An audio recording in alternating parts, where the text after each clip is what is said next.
Hey, Renee. Good afternoon. I hope you're doing well today. I'm doing fine. How are you, Paul? No complaints. It's a Monday in the office, and here to do once again, I guess it's now episode 3 of Ambulance Chasers. And I think one of the things I wanted to talk to you today about is how did we come up with the name Ambulance Chasers? Like, why?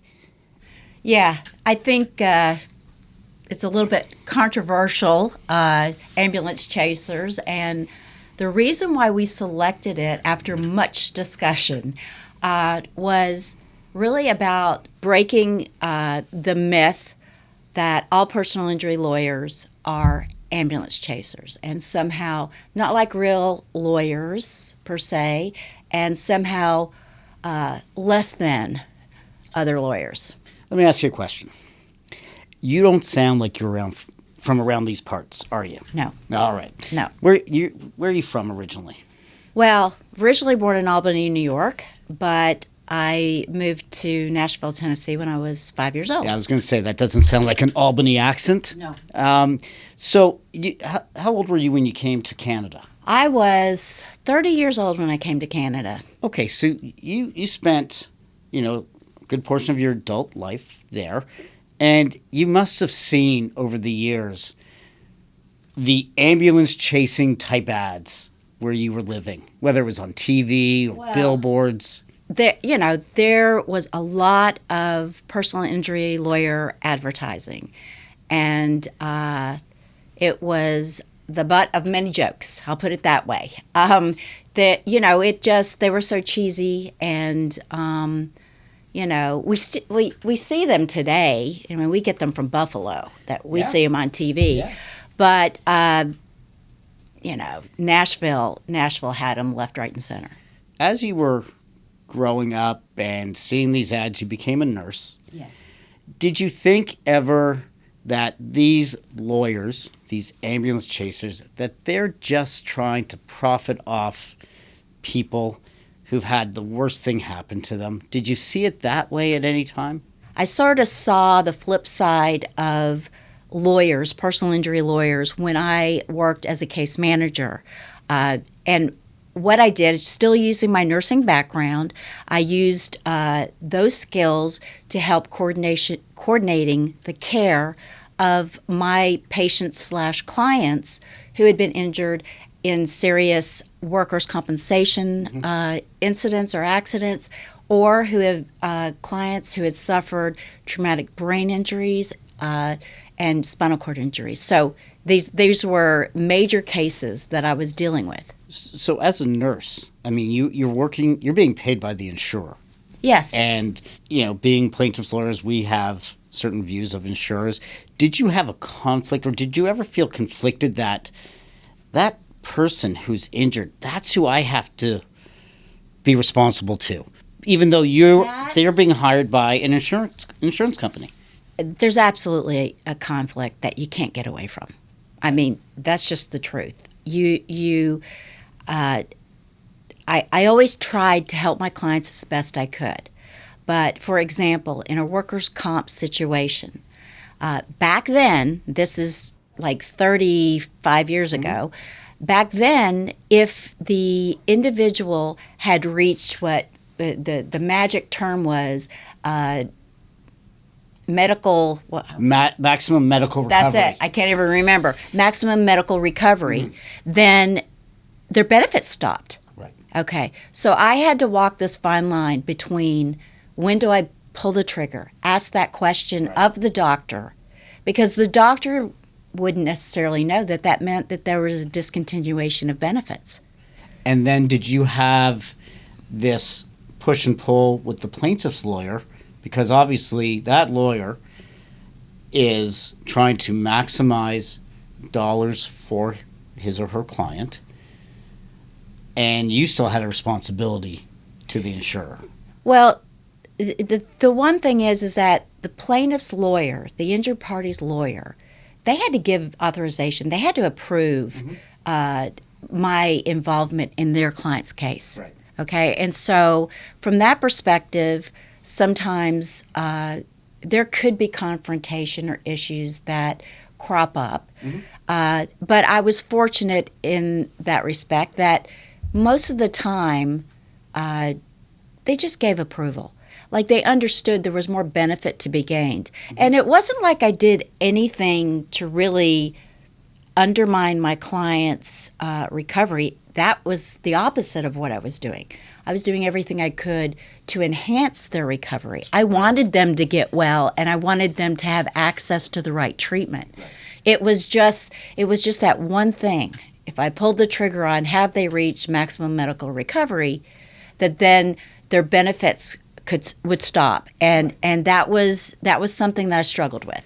So when we're talking about ambulance chasers, when I foregone to law school or became a lawyer, I always thought of the ambulance chaser as the lawyer who did the rear end motor vehicle accident, the small things. Right. And were you involved with any of that? Did that help frame your view of things? No, I think that ambulance chasers for me was more the idea that, personal injury lawyers were less than. They basically were part of a scam. They were part of, getting money that only they were really being advantaged by. And it seemed like, and who knows, this probably was the insurance companies who started that narrative that, there's something fraudulent, something fishy going on here, right? Right. Yeah. Well, being from the United States, you're familiar with the Chamber of Commerce. Yes. So I always thought the Chamber of Commerce was this little organization about businesses in small towns. Right. And as I started doing more and more work with U.S. lawyers, I learned that the Chamber of Commerce was one of the largest lobby groups in the United States and were behind what was known as tort reform in the United States. Yes. And that was a major political issue to the point that trial lawyer organizations, which are plaintiffs' personal injury lawyers, changed their names because there was so much bad publicity. And I think a lot of this started coming out with the McDonald's hot coffee case, because you had this scenario of a woman spilling coffee on herself and suing McDonald's and got over $1 million. And that became the butt of a joke, on late night television, on Seinfeld, other TV shows. And it was it became painted as look at how the dirty plaintiff lawyer engineered the case. Sure. And that really always disturbed me. Now, I didn't know anything about the case at the time. I've come to know about it. Right. And it was actually one of the most brilliantly litigated cases in the United States. And poor Mrs. Alibak, she ended up dying from some of the burns that she had. Which I did not know that. She was in her late 70s, and McDonald's was brewing their coffee at this ridiculous temperature. Now, I believe coffee, and this came out in the trial through expert evidence, that coffee is supposed to be brewed up to and not exceeding 180 degrees. Okay. And they would brew it at like 200 or over 200, I believe.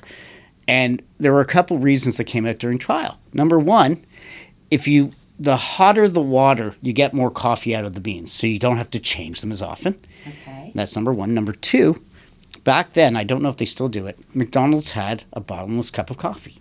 Well, if it's 140 degrees or 160 degrees, you're drinking the coffee, you're going back and getting seconds and thirds. And so they would brew it at this hot temperature, and she spilled it on herself, and third-degree burns. And she tried to sell the case apparently for like $20,000, and McDonald's would not do it. And it turned out that McDonald's had over 500 complaints about hot coffee in the restaurants and did nothing about it. And most of that verdict was punitive damages, and then it got And then it got reduced, and they ended up settling before she passed. But I think that case in particular gave all of us a bad name. Right. And not enough people know about, and nor do people care to know a lot about the real story. Yeah, but Lawyers do. Yeah, but that was a very worthy cause. Absolutely. I mean, it profits over people. You know, that's the problem that McDonald's was like, you know, we're going to squeeze every bit of coffee out of those coffee beans, you know, and customers be damned, right? Well, and how often now have we seen it? Whether it's medical devices, whether it's batteries and phones or computers, defective cars. Like, I mean, I don't want to tell everyone your age or my age. Okay, I'm not. But I think we both remember the Ford Pinto. Oh yes, we owned one at my house, and the Ford a yellow one. a yellow one. Yes, I think we might have had a Pacer, but not a Pinto. No, we actually my dad had a Chrysler Cordoba with a rich Corinthian leather.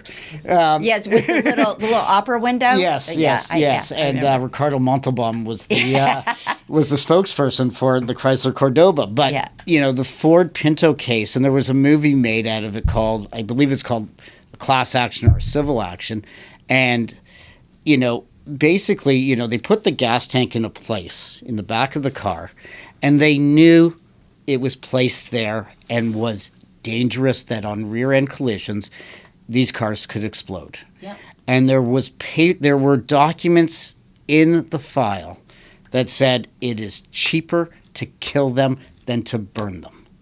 Cheaper to kill them than to burn them. That's right. But if you burn them, they're not going to work. Now you've got their future care. Okay, but if we're talking about the Pinto's gas tank exploding, aren't you gonna? No, it's cheaper to kill the person for the payout in the lawsuit. Well, I get that. Yeah. But my point is, what I'm having a hard time understanding is, aren't you burning them then killing them? I mean, they paid more out apparently in those who survived with serious third-degree burns. Well, you know, but just to know that a corporate actor, and they're not alone. Oh God, no. did this knowingly, and that it was cheaper. They did it. The actuaries had calculated that it was cheaper not to retrofit the cars than to deal with lawsuits. That is egregious. And you know, now we look at Boeing. Yeah. Boeing now, and I will tell you, I had a client on the Ethiopian Air case, which was a Boeing MAX 737. I was very fortunate that I had U.S. counsel, and the work that they did on that case was God's work of holding Boeing to account. There are some documentaries out there now. Netflix has one about Boeing. And my client, the parents of my client who passed, were front and center in a lot of the shots in Congress, at the Senate hearings, holding up their daughter's sign, their daughter's name. And I started tearing up. Mm-hmm. And to know that Mary Scavo of Motley Rice, who we worked with, she was not going to let Boeing off the hook. Mm-hmm. And then as they were negotiating last November or December, you might recall there was an Alaskan Airlines door plug issue with a Boeing. Yep. Well, Mary tells me that when that happened 2 or 3 days later, she took the offer of our case and she upped it by $2 million. And they said, you can't do that. She goes, so let's go to trial. Let's go to trial. Because you're a bad actor. Mm-hmm. You're a bad actor. And what those lawyers did on that case, for not only helping the families financially, but holding Boeing accountable for their shoddy work and their profits over people. Because when we get on a plane, we expect complete safety. Absolutely. Complete safety. Do accidents happen? Of course. These weren't accidents, though. No. This was just terrible. Lion Air, Ethiopian Airlines, and then they grounded them. Pure greed. Pure greed. It's pure greed. And it's, so you go back to ambulance chasers, and there is that connotation that personal injury lawyers are greedy. There's that connotation. Right. How do we get over that? Well, first of all, we're not greedy lawyers. You and I are not greedy lawyers. I agree with you.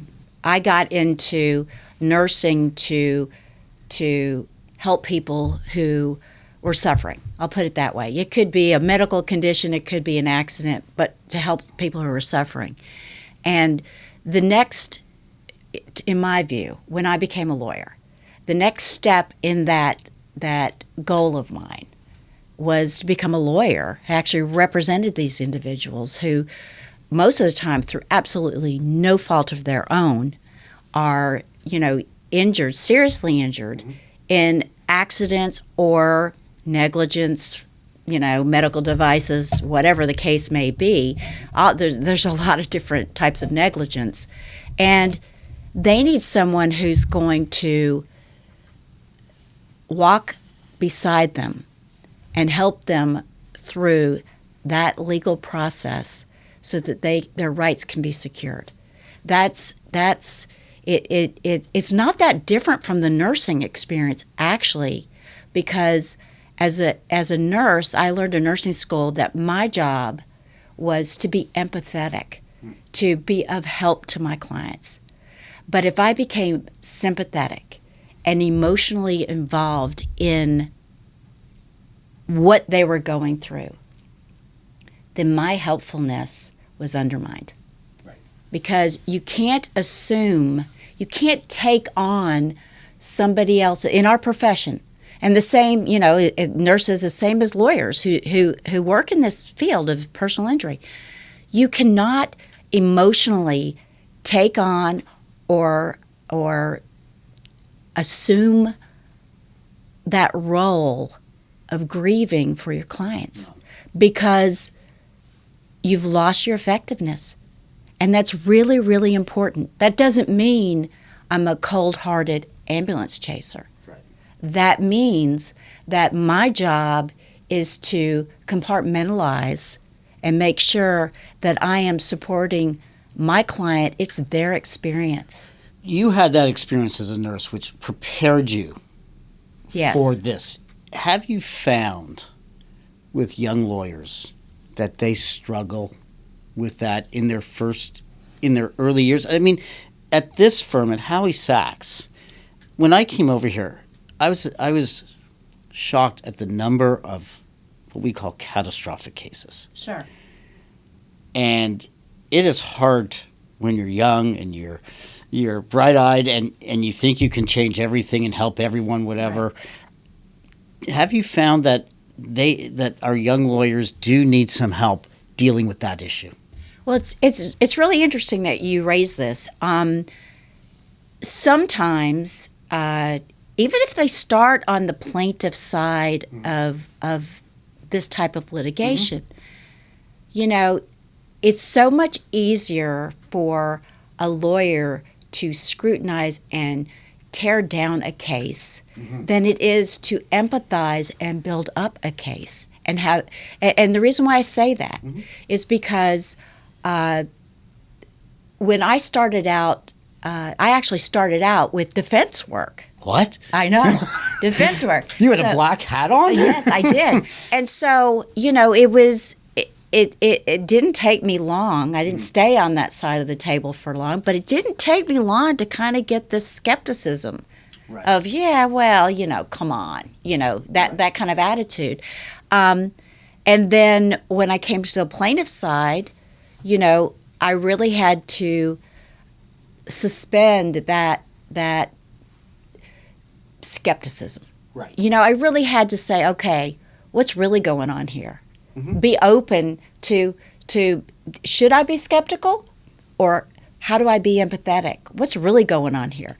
And what I've noticed in the junior lawyers I've had is that sometimes they will be very much like, this isn't a case, whatever. Yes. And then as I kind of talk them through the process of how you really sort through that and really understand what's going on with someone who's been impacted by the negligence of others, that all of a sudden the pendulum swung and they're like oversympathetic and they're like, they believe everything and I've got to do and it's not to say we don't do everything that we can to help our clients, but the reality is that there's a balance there. Sure. There's a balance, and over in the first few years of being a lawyer, you watch these younger lawyers mature Absolutely. into and develop into a plaintiff personal injury lawyer. Absolutely. And that's why we work in teams. Oh, absolutely. Right? I mean, do you find that on a day leading up to a mediation, let's say, or leading up when you're doing your trial prep, Right. you're now putting more of the defense hat on of because I can't tell you the number of times I've said to my clients, my job today is not to be your friend. My job is to advocate for you to them and tell you the risks and the warts. And I always go back to this one law school day. The lawyer who acts for himself has a fool for a client. Right. And I always go back to the client and say, you've got to take the emotion out of it. And that's what I'm trying to do today. Sometimes they like it. Sometimes they want to slap me across the face, probably. Yeah. But that's okay because that's my job. Right. And Well, you have to, and that's hard.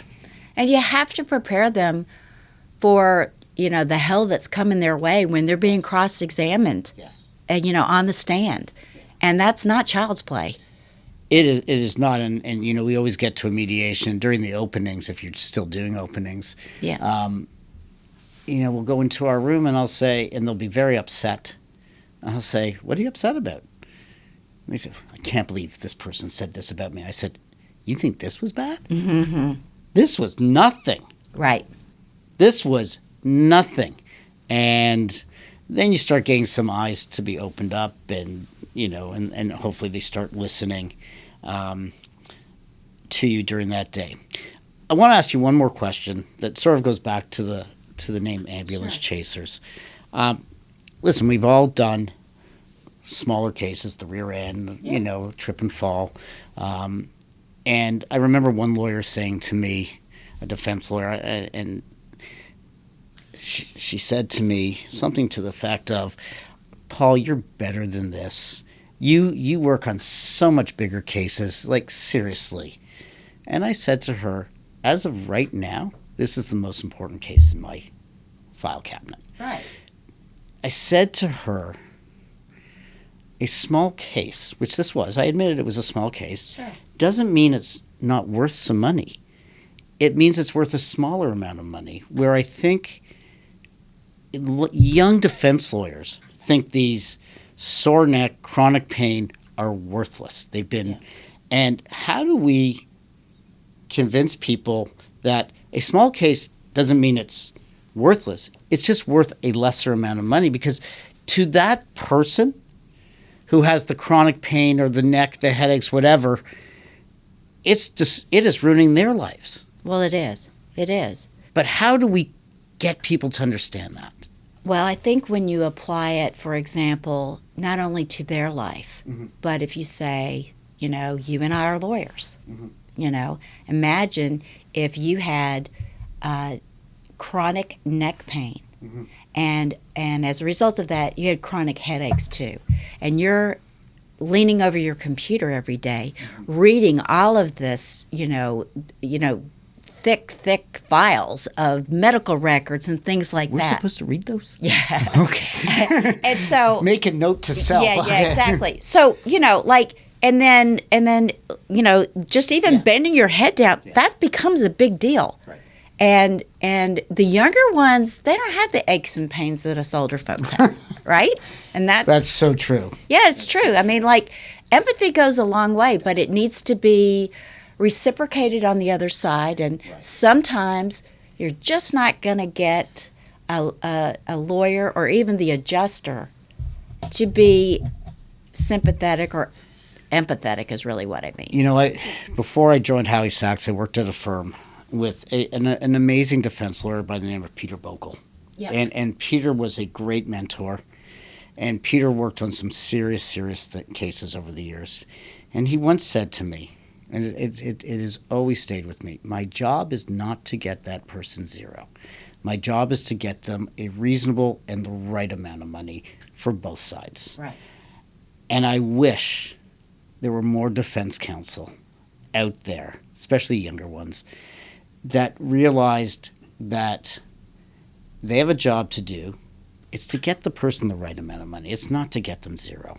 No. But They should never take pride in shutting someone out who is injured. Right. Right. Folks, that is episode 3 Yep. of Ambulance Chasers. Please like, share, subscribe. Please leave a review. If you have any feeling to do so, please leave a review, please. At least of me. I'm just kidding. Yeah. Of both of us. Thank you, and we'll see you next time.